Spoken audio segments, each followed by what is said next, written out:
명령하시는 하나님이라는 제목으로 말씀 증거하겠습니다.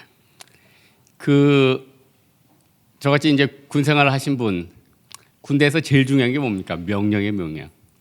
군대에서는 하라면 해야 돼요. 안 하면 영창이지. 그러니까 왜냐면 군대에서 물론 이제 평상시에는 민주적으로 여러 가지 의견을 타진할 수도 있어요. 그러나 전시가 됐을 때 서로 자기 의견 내니다 보면은 저기 와가서 다 점령해서 다 빼앗고 폭파시켜 버리는데 무엇보다도 더 큰 가치는 이 명령 아니겠습니까? 여러분, 사람이 좀 고만고만한 사람들하고 얘기하면 발전이 없어요. 그래서 여러분들 주로 친구들하고 얘기하고 나보다 믿음 고만고만한 사람하고 얘기하면 별로 발전이 없어요. 그러나 니고데모는 똑똑하잖아요. 내가 70인 중에 하나인데 이 문제를 가지고 누구랑 얘기할까? 이 예수란 분하고 한번 얘기해야겠다. 그래서 밤에 보따리 싸들고 온 거예요. 그리고 나서 받은 게 뭡니까? 요한복음 3장 16절. 하나님이 세상을 이처럼 사랑하다 독생자를 주셨으니 이는 저를 믿는 자마다 멸망하지 않고 영생을 얻게 하려 하십니다. 그럼 여러분, 명령을 우리가 누구의 명령을 듣고 누구와 대화를 해야지 우리가 영이 좀 깨이겠어요? 우리가 좀 어떻게 해야지 변화되겠어요? 여러분이 늘 고민을 고만고만한 애들하고 얘기하고 고만고만한 사람들하고 교제하니까 이게 안 되는 거예요. 만왕의 왕, 만주해 주신 하나님께서 명령하신 그 명령을 귀에 들으면 내 인생이 활짝 열리는 거죠. 여러분, 신명기 28장, 내가 내 하나님 여호와의 말씀을 삼가 듣고 내가 내게 명령하는 것을 또 그의 명령을 네가 지켜 행하면 네가 어떻게 돼요? 온 민족 위에 최고가 될 것이요. 내가 내 하나님 여호와의 말씀을 청종하면 이 모든 복이 내게 임하여 이르니 내가 성읍에서도 복을 받고 들에서도 복을 받고 또 내 몸의 소생과 내 토지의 소산과 또 내 떡반죽국 내 광주리가 복을 받을 것이며 네가 들어와도 복을 받고 나가도 복을 받을 것이다. 하나님께서 우리에게 뭐라고요? 내가 내게 명령하는 것을 지켜 행하면 이 모든 너로 하여금 머리가 되고 꼬리가 되지 않고 네가 위에만 있고 아래에가 있고 너를 대적하여 이르는 적군들이 한 길로 왔으나 7길로 나가리라. 여호와께서 너를 위하여 축복하여 주사 내 창고와 내 손에서 하는 것들과 내 땅에 복을 내리시고 여호와께서 내게 복을 내리시사 내 땅에 비를 주시고 내 손에 복을 주시고 네가 다른 민족에게 꾸어질지 꾸지 않는 인생이 되리라. 만일 내가 내 하나님 여호와의 말씀을 청종하면 삼가 들으면 여러분, 우리가 지금 하나님 말씀을 들어야 돼요. 하나님 말씀을 듣지 않으면 우리는 죽는 거예요. 여러분, 지금 왜 이 자리에 나왔습니까? 하나님 말씀 듣는 게 부담스럽지만 이 말씀을 들어야지 살아야 되는 걸 아니까 나온 거예요. 여러분, 하나님의 말씀은 우리에게 하나님의 명령은 어려운 게 아닙니다. 지금 여러분 얼굴을 보니까 제가 한마디로 보여요. 살았다 하나 살은 자가 아니에요. 살았다 하나 살은 자. 저도 마찬가지죠. 제가 웃어도 웃는 게 아니에요. 여러분이 살았다 하나 살은 게 아니에요. 제가 웃어도 웃는 게 아니라니까요. 우리 인생이 너무 많은 고난과 고통 속에 있어요. 그러나 우리에게 예수님께서 주시는 특별한 은혜가 뭐예요? 사람이 감당할 시험밖에는 당한 것이 없나니 오직 하나님은 미쁘사 너희에게 감당하지 못할 시험 당함을 허락지 아니하시고 시험 당할 즈음에 피할 길을 내사 너희로 능히 감당하게 하시느니라. 여러분, 하나님이 우리에게 지금 간절하게 원하고 있는 게 뭘까요? 제발, 오늘 20절에 있지만 제발 세속성에서 떠나라는 거죠. 제발 세상의 안목이 정욕과 세상의 자랑과 이생의 정욕에서 떠나라는 거죠. 하나님께서 우리에게 그토록 세상에서 떠나기를 원하시는 거예요. 그래서 오늘 본문에 보니까 너희는 바벨론에서 나와서 갈대아인을 피하라. 바벨론에서 나오라는 거예요. 세상의 정욕에서 나오라는 거예요. 하나님이 롯을 그 세속화된 소돔과 고모라에서 빠져나오게 하기 위해서 어떻게 했습니까? 억지로 천사를 끌어가지고 그의 손목을 잡고 끌었어요. 그러나 그 세속성이 아직 남아있던 롯의 아내는 어떻게 했습니까? 돌아보면서 소금 기둥이 됐죠. 다시 한번 묻습니다. 여러분, 세상하고 지금 섞여서 살 수 있습니까? 계속 이대로 살 수 있어요? 여러분의 정욕과 여러분의 욕심과 여러분의 의지대로 살 수 있겠냐고요. 너희가 고린도후서 6장에 있잖아요. 너희가 믿지 않는 자와 멍에를 함께 매지 말라. 의와 불법이 어찌 함께하며 빛과 어둠이 어찌 사귀며 그리스도와 벨리알이 어찌 조화되며 믿는 자와 믿지 않는 자가 어찌 상관하리오. 한 사람이 두 주인을 섬기지 못하니 혹 이를 미하면 저를 사랑하거냐 혹 이를 중히 여기면 저를 경히 여기며 너희가 하나님과 재물을 겸하여 섬기지 못하느냐. 우리가 지금 새 속성에서 떠나와야 돼요. 우리가 지금 다 부패해져 있거든요. 진짜 우리가 다 부패해졌어요. 칼빈이 말한 토털 완전 부패돼 가지고 도저히 우리는 깨끗하게 될 수 없어요. 근데 어쨌든 우리는 살아야 될 거 아니에요. 그런데 어떻게 살아야 되느냐? 이 생명줄이 묻는 거죠. 이 생명줄은 예수 그리스도. 그러나 우리 예수 그리스도께서 다시 오시기 전에 성령님을 보내주셨잖아요. 성령님은 지금도 살아 역사하시고 온 세계를 지금 다스리고 계셔요. 그리고 성령님은 우리에게 말할 수 없는 탄식을 우리에게 간구하고 계시죠. 혹시 이 중에 내 인생에 있어서 지금 중독에 빠져 있고 정욕에 빠져 있고 욕심에 빠져 있고 세상 죄에 빠져 있는 사람 있습니까? 여러분 죽지 않아요. 성령께서 말할 수 없는 탄식으로 여러분을 위해서 날마다 기도하고 간구하고 계신다는 것이에요. 그래서 우리는 어떻게 해야 돼요? 우리가 지금 문제 있으면 어떻게 돼요? 금식이라도 해야 되죠. 그러니까 이사야서 있잖아요.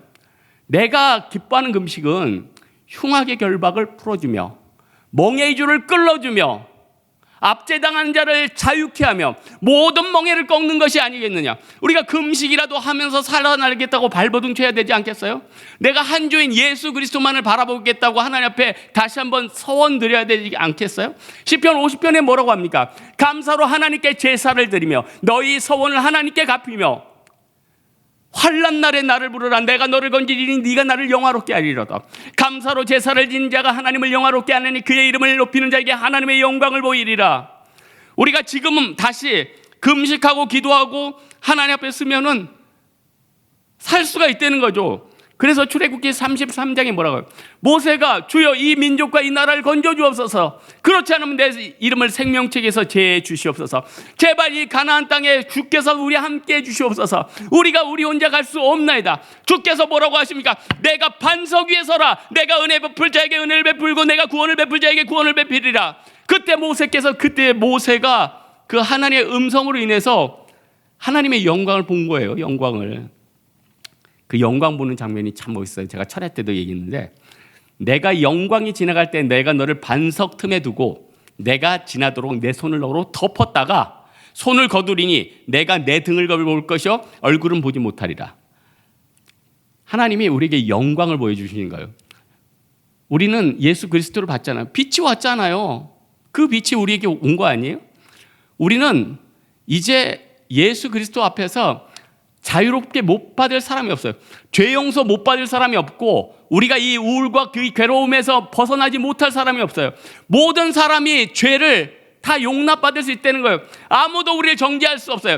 그리스도 예수에 있는 자들에게는 결코 정죄함이 없나니 이는 그리스도 예수 안에 있는 생명의 성령의 법이 죄와 사망의 법에서 너를 해방하였습니다. 율법이 육신으로 말미암아 연약하여 할 수 없는 그것을 하나님은 하시나니 곧 죄로 말미암아 자기 아들을 죄 있는 육신의 모양으로 보내어 육신의 죄를 전하사 육신을 따르지 아니하고 영을 따라 사는 자들의 율법의 요구를 이루어지게 하려 하십니다. 육신을 따른 자는 육신의 일을 영을 따른 자는 영의 일을 생각하나니 육신의 생각은 사망이요 영의 생각은 생명과 평안이라. 육신에 있는 자들을 하나님을 기쁘시게 할 수 없나니 여러분 육신에 있는 자들은 하나님을 기쁘시게 할 수 없어요. 그러나 나는 막달라 마리아 같고 나는 사마리아 여인 같은데 어찌합니까? 주 예수의 피로 나의 모든 죄를 용서하여 주옵소서. 다시 어린 양의 보혈로 말미암아 나의 죄를 정결케 하여 주시옵소서. 다시 십자가의 길로 나아가게 도와주십시오. 우리를 도와주시옵소서. 우리의 영을 자유케 해달라고 우리가 간구해야 된다는 거죠. 사망의 음침한 골짜기를 다닐지라도 해를 두려워하지 할것은 주께서 너와 함께 하심이라. 주의 지팡이와 막대기가 나를 안위하시느니이다. 주께서 내 원수의 목전에서 내게 상을 차려주시고 기름을 내 머리에 부으셨으니 내 잔이 넘치나이다. 내 평생에 여호와의 선하신가 인자심이 반드시 나를 따르니 내가 여호와의 집에 영원히 살리리로다. 하나님께서 우리를 살려주십니다. 여러분은 죽지 않아요.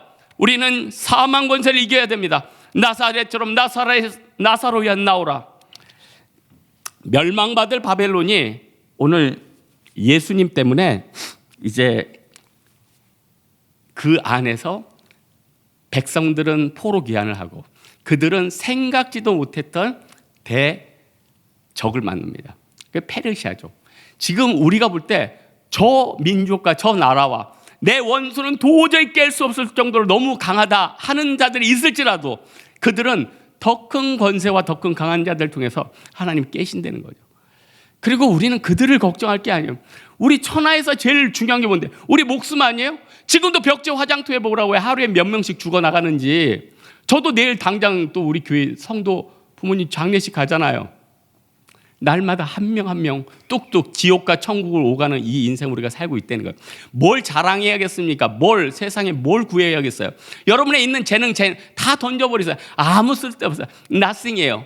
Vanity of vanity, all is vanity. Meaningless, meaningless, everything is meaningless예요. 아무것도 없어요. 여러분이 모든 천하를 얻었을지라도 알렉산더처럼 손을 관에 빼고 내가 이 천하를 지배했지만 나 알렉산더도 이 빈손 놓고 가노라고 그렇게 외칠 수밖에 없다는 거죠.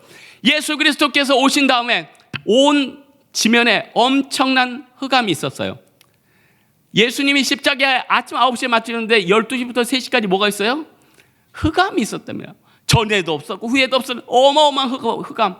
피조물이 허무한데 굴복하는 것은 오직 자기 뜻이 아니요 오직 굴복하게 하시는으로 말미암이라. 피조물이 허무한데 굴복하는 것은 오직 자기 뜻이 오직 굴복하게 하시는 이로 말미암입니다. 그 바라는 것들은 피조물도 썩어짐에 종노릇한 데서 해방되어 하나님의 영광의 자유에 이르는 것이니라. 피조물도 다 이제까지 함께 탄식하여 함께 고통을 겪고 있는 것을 아니니라. 그뿐 아니라 또한 우리 성령의 처음 익은 열매를 받은 우리까지도 속으로 함께 탄식하여 양자될 것 곧 우리 몸의 속량을 기다리니라. 우리가 소망으로 구원을 얻었음에 보이는 소망이 소망이 아니니 보는 것을 무엇으로 바라려? 만일 보지 못하는 것을 바라면 참음으로 기다릴지니라. 이와 같이 성령도 우리의 연약함을 도우시나니 우리가 마땅히 기도할 바를 알지 못하나 성령이 말할 수 없는 탄식으로 우리를 위하여 간구하시냐. 마음을 살피시는 이가 성령의 생각을 하시나니 이는 성령이 하나님의 뜻대로 너희를 위하여 간구하심이라. 하나님을 사랑하는 자 하나님의 뜻대로 그 부르심을 입은 자들에게는 모든 것이 합력하여 선을 이루느니라.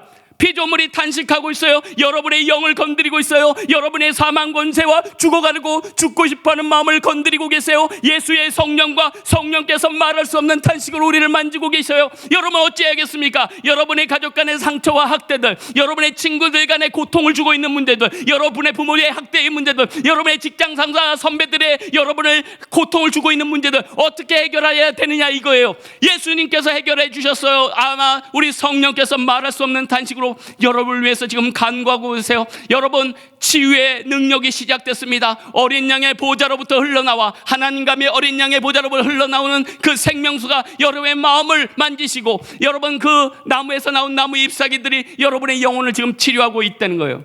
우리가 할 것은 뭡니까? 하나님의 믿음에 대해서 응답하는 거죠. 예수님께서 5장에 뭐라고 했어요? 마태복음 5장에 또 간음하지 말라는 것을 너희가 들었으나 나는 너희에게 이르노니 음욕을 품고 여자를 보는 자마다 이미 마음에 간음하였느니라. 만일 내 오른인이 너로 실족하게 하거든 빼어버리라. 내 백체 중에 하나가 없어지고 온몸이 지옥에 던져지지 않는 것이 나으면 내 오른손이 만일 너로 범죄하게 하거든 찍어내버리라. 내 백체 중 하나가 없어지고 온몸이 지옥에 던지지 않는 것이 나으니라. 우리 예수님께서는 우리가 지옥만은 가지 말도록, 우리가 세상 가운데 악한 마귀에 끌려서 중독만은 되지 않도록, 우리가 제발 그 학대와 미움 가운데서 살아남을 수 있도록 예수께서는 날마다 우리의 영을 만지고 탈발할 수 없는 탄식으로 우리를 위해서 간구하고 계신다는 거죠. 우리는 죽지 않습니다. 여러분 마지막 시대 꼭 기억해야 돼요. 이스라엘 백성들이 왜 이렇게 엮였습니까? 이방인들하고 엮인 거 아니에요. 우상을 섬긴 거 아니에요. 이집트 라 태양신을 섬긴 거 아니에요. 바알신을 섬긴 거 아니에요. 발락과 발람 선지자의 그 음란함에 동참한 거 아니에요. 이게 뭔가 이게 좋을까? 이걸로 따라가면서 내가 살까? 과연 이들과 타협하면 나는 좋은 인생을 걸을 수 있을까? 그 미끼를 물어서 우리가 던져진 것 아닙니까? 시편 1편에 뭐라고 얘기해요? 복 있는 사람은 악인의 꾀를 쫓지 아니하며 죄인들의 길에 서지 아니하며 오만한 자의 자리에 앉지 아니하며 오직 여호와의 율법을 즐거워하여 그의 율법을 묵상하노다. 그는 시냇가에 심은 나무가 철을 따라 열매를 맺고 그 잎사가 마르지 아니한 같이 그가 하는 일이 형통하리로다. 악인은 그렇지 아니하며 마치 바람에 나는 겨와 같도다. 그러므로 죄인들이 의인들의 모임에 들지 못하며 악인들이 평안히 내려가지 못하리로다. 여러분 우리 시편 1편의 말씀처럼 우리가 지금 이 시대에 할 수 있는 게 뭡니까? 악인들에게 안 섞이는 거예요. 세상에 악인들에게 복음을 증거할 수 있어요. 그러나 그들의 새 속성에 여러분이 들어가면 안 된다. 이 지중에 혹시 새 속성이 들어가는 사람 있습니까? 빨리 빠져나요. 근데 빨리 빠져나올 수가 없죠. 왜냐하면 악한 마귀가 여러분을 그냥 두지를 않아요. 어떻게든 어떻게든 끌어가지고 미끼를 주고 계속 여러분을 설득해가지고 여러분이 결국 세상에 있게 만들어요. 악한 마귀의 목적은 뭐다? 여러분 소금 기둥 만드는 거다. 악한 마귀의 목적은 뭐다? 여러분 지옥불에 던져지는 거다. 우리가 하나님의 가르침을 들어야 되는데 오늘 17절에 보니까 하나님이 우리를 가르치고 마땅히 행할 길로 인도하신다. 우리 신약은 지금 성령의 시대인데 우리 성령께서는 지금 각 사람들을 치료도 하시지만 각 사람들에게 능력을 주셔서 이 마지막 시대를 감당하게 해주세요. 그래서 사도행전 1장 8절 오직 성령이 너희에게 임하시면 너희가 권능을 받고 예루살렘과 온 유대와 사마리아 땅 끝까지 이르러 내 증인이 되리라. 그리고 우리 마음에 어떤 소망이 있었습니까? 너는 모든 민족을 제자를 삼아 아버지 아들과 성령의 이름으로 세례를 주고 내가 너희에게 가르쳐 분부한 모든 것을 지키게 해라. 볼지어다 내가 세상 끝날까지 너와 함께이라. 내가 내게 줄 상이 내게 있어 내가 각 사람에게 그가 행한 대로 갚아주리라. 나는 알파와 오메가요 처음과 마지막이요 시작과 마침이니 자기 피로 두루마기를 빠는 자들에게 복이 있도다. 그들이 생명나무에 나아가며 그들이 거룩한 성에 나아갑니다. 여러분 계시록 맨 마지막에 중요한 말씀이 있어요. 만일 이 두루마리의 예언에서 더하면 그러니까 하나님 말씀을 이 원래 말씀에서 더해 이단들이나 또 자기 생각을 섞어서 하는 사람들 있죠. 더하면 이 두루마기에 있는 예언의 재앙의 말씀을 그에게 더할 것이요. 만일 이 두루마리의 예언에 대해서 제하면 이 두루마리에 대해서 제하면 그가 생명나무와 및 거룩한 성에 들어가면서 제하여 버리라. 무슨 말이죠? 우리가 예수 그리스도의 말을 가감없이 전해야 되고 우리가 예수 그리스도 앞에서 믿음 가운데 제대로 쓰지 않으면 하나님께서 그 어떤 사람도 제하여 버릴 수밖에 없다는 거예요. 그럼 우리는 두려움이 생기죠. 도대체 나는 모세도 아니고 난 선지자도 아닌데 내가 어찌 그런 거룩한 삶을 살 수 있을까? 이사야의 고백이 있어요. 화로 덧나여 망하게 되었다가 내가 입술이 부정한 백성 중에 만군의 왕이신 여호와 하나님을 배웠음이로다. 그때 주님의 음성이 무엇입니까? 밤나무와 상수리나무가 뱀을 당하여도 그 구루터기가 남아있은 같이 이 땅의 거룩한 시간이 이 땅의 구루터기니라. 우리는 구루터기예요. 밤나무 상수리나무 상수동 맞네. 우리는 구루터기예요. 우리는 하나님 앞에 쓰임받는 자들이에요. 우리는 살고 죽지 않는다는 겁니다. 우리는 인생이 광야라고 하죠. 너무 힘들어요. 어려워요. 그러나 광야인데 하나님이 항상 엘림을 주셨어요. 종려나무 70그루와 이스라엘 백성들을 편안하게 씻을 오아시스를 줬어요. 여러분 지금 어마어마한 고통과 고난 가운데 살아가는 사람도 있습니까? 하나님이 어느 날 엘림을 주세요. 그리고 또 하나 출애굽기 33장 7절에 보니까 모세가 짐 밖에 항상 회막을 두어서 사람들이 거기에서 기도하러 오게 하고 하나님을 만나게 해주셨다는 거예요. 잘 들어보세요. 하나님은요 우리가 말라 죽기를 원한다 안 한다? 아니다. 언제든 우리가 오기를 원하신다는 거예요. 그래서 회막에 나오면 교회에 나서 기도하고 간구하고 하나님 앞에 부르짖으면 하나님께서 우리에게 은총을 주시고 회복의 은사를 주신다는 거예요. 오늘 말씀의 결론을 맺겠어요. 우리가 하나님 앞에서 어떻게 살아야겠습니까? 정결하게 살아야 돼요. 근데 정결이라는 말은 참 부담스러워요. 회개라는 말도 참 부담스러워요. 그러나 정결 회개 이 너무나도 부담스럽고 내가 감당할 수 없는 이 단어 가운데서도 그 안에 빛이 있다는 거예요. 여호와께서는 뭘 보신다? 우리의 중심을 보신다. 여호와께서는 뭘 보신다? 순종을 보신다. 여호와께서는 무엇을 보신다? 세리의 기도를 보신다. 여호와께서는 무엇을 보신다? 우리의 중심과 우리의 상한 마음과 깨진 마음을 보신다는 거예요. 우리가 연약할지라도 우리가 죄가 많을지라도 우리가 세상에 나아갔을지라도 오직 예수만을 붙잡고 예수님 나를 살려주옵소서, 예수님 나를 순종케 하여 주옵소서, 예수님 나를 고쳐주옵소서, 예수님 이번 주도 나와 함께하여 주시옵소서, 이 마음으로 여러분 살아가는 여러분 되기를 주님의 이름으로 축원합니다.